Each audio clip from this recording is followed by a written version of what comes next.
네, 이전에도 저희가 현정 플러스 시간을 통해서 연말 정산, 우리가 주의해야 될 점 한번 얘기를 했습니다만은 이제 정말 그 시즌이 왔기 때문에 여러분들이 직접 체험할 수 있는 그리고 도움이 될 만한 서비스들 하나하나 소개를 해드리도록 하겠습니다. 경제금융부의 이수연 기자와 함께합니다. 어서 오십시오. 안녕하세요. 네, 안녕하세요. 이제 연말정산 우리가 준비해야 될 때가 왔습니다. 실질적으로 좀 일정부터 차근차근 체크를 해주시겠어요? 네, 연말정산 이제 신고 기간에 앞서서 연말정산 간소화 서비스는 이번 주 금요일 15일 오전 8시부터 제공됩니다. 이날 국세청 홈택스에 접속하시면 세금 계산을 위해 필요한 의료비나 보험료 등 13가지 자료를 조회하고 내려받을 수 있는데요. 다만 개통일 당일에는 접속자가 굉장히 많이 몰리기 때문에 대기 시간이 길어진다는 점을 유의하셔야겠습니다. 국세청도 개통일 당일에는 이용을 자제해달라고 당부했고요. 실제로 지난해 개통일에는 400만 명이 몰려서 접속이 지연되는 그런 사태가 일어났습니다. 가능하면 서비스 개통 후에 이틀 정도 지나서 접속이 원활해졌을 때 이용하시면 좋겠습니다. 또 올해는 특히 편리한 연말정산 서비스도 첫 선을 보이는데요. 연말정산 간소화 서비스 개통에 이어서 오는 19일 서비스를 시작합니다. 예, 한 번에 너무 접속자가 15일에 워낙 12월 달부터 기다리시는 분들이 많아서 그런지 한꺼번에 몰립니다. 때문에 사이트 자체가 안 열리고요. 그러니까 하루나 이틀 정도 지난 후에 하는 것이 오히려 우리들 정신 건강에 더 나을 것 같습니다.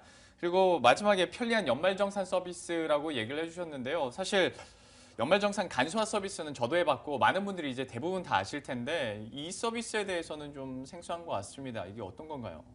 네, 말 그대로 연말정산을 편리하게 해줄수록 도와주는 서비스입니다. 네. 먼저 예를 들면 그동안 일일이 손으로 써야 됐던 공제신고서를 전산으로 쉽게 제출할 수 있게 되는데요.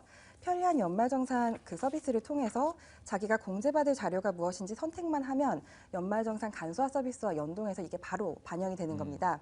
공제 항목을 체크하면 내역이 자동 입력되는 방식으로 이렇게 작성한 공제신고서를 전산으로 바로 제출을 하면 됩니다.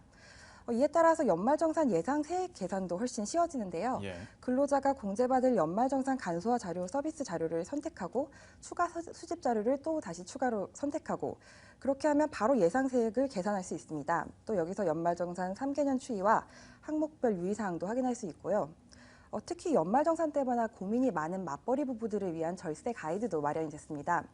아시다시피 맞벌이 부부들이 가장 효과적으로 세부담을 줄이기 위해 소득이 많은 쪽으로 공제를 몰아주는 경우가 많은데요. 이게 다 능사는 아닙니다. 의료비나 신용카드 사용 등에 따라 예외인 경우가 많고 또 여러 가지 경우의 수를 대입해봐야 가장 좋은 전략을 짤 수 있기 때문에 국세청에서 맞벌이 근로자들이 서로 정보 제공 동의를 통해서 서비스를 이용하면 사례별로 이제 세액을 알려주는 서비스를 마련했습니다. 예. 맞벌이 근로자들은 골치 아픈 계산을 좀 더 쉽게 할 수 있게 되는 거죠.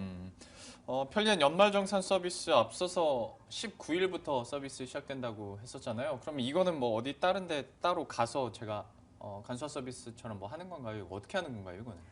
그냥 국세청 홈택스 사이트에 가시면 편리한 연말정산이라는 코너가 있어서 네. 거기서 이제 아까 설명드린 대로 공제 받을 항목들에 대해서 이렇게 체크를 하시면 체크만 하면. 네, 그러면 간소화 서비스 이미 등록된 자료들이 있으니까 이게 예. 자동으로 연동이 돼서 숫자를 제가 일일이 쓰지 않아도 이 정보가 바로 연결이 되는 거죠. 네, 그전에는 손으로 직접 쓰고 제출하고 네, 그랬었는데 맞습니다.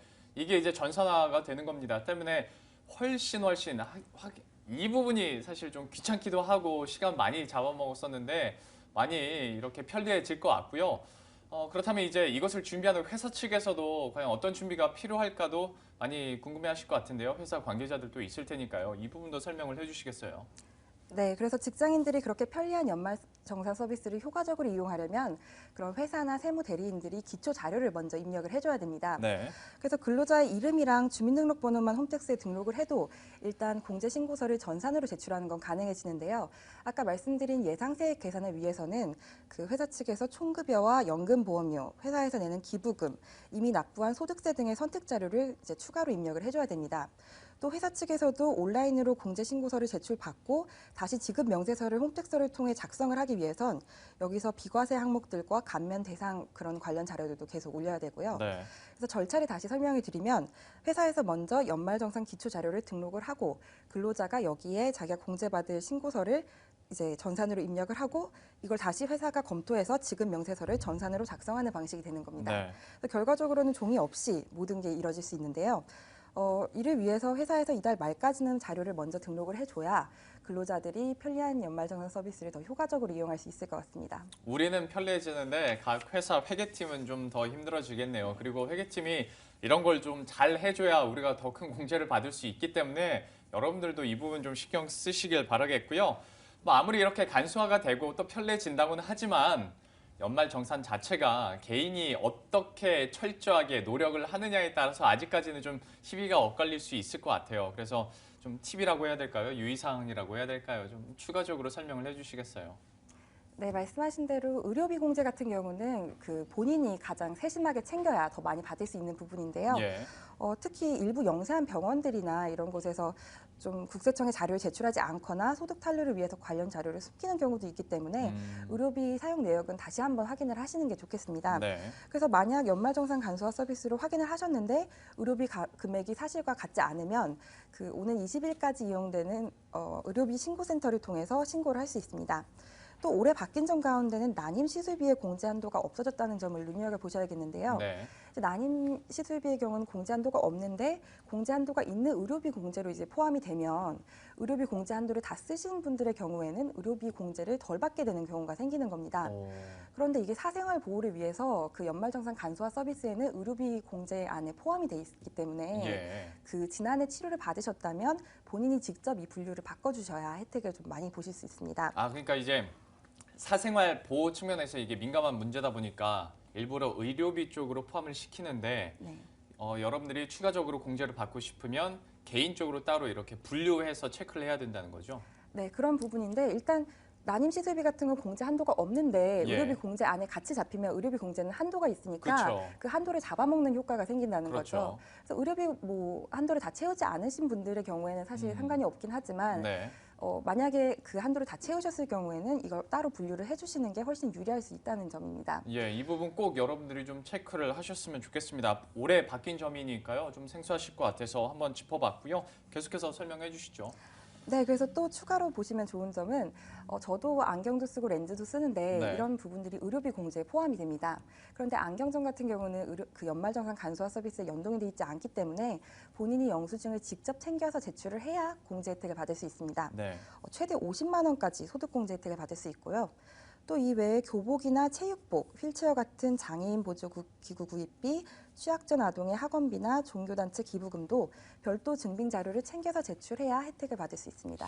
교복이나 체육복 그리고 종교단체 기부금 역시 우리가 좀 따로 챙겨야 되고요. 사실 저도 이전에 이선 기자 얘기를 듣고 저도 제가 이용하는 안경점 가서 안경이랑 컨택트 렌즈 지난해 사용했던데요. 연말정산 신고서 세금 뭐 내역서 끊어달라고 하니까 해주더라고요. 여러분들도 한 5분 정도만 할애하셔서 이 부분 받아가시면 소득공제 추가로 받으실 수 있으니까요. 약간의 노력으로 큰 수확 얻어가시길 바라겠고요.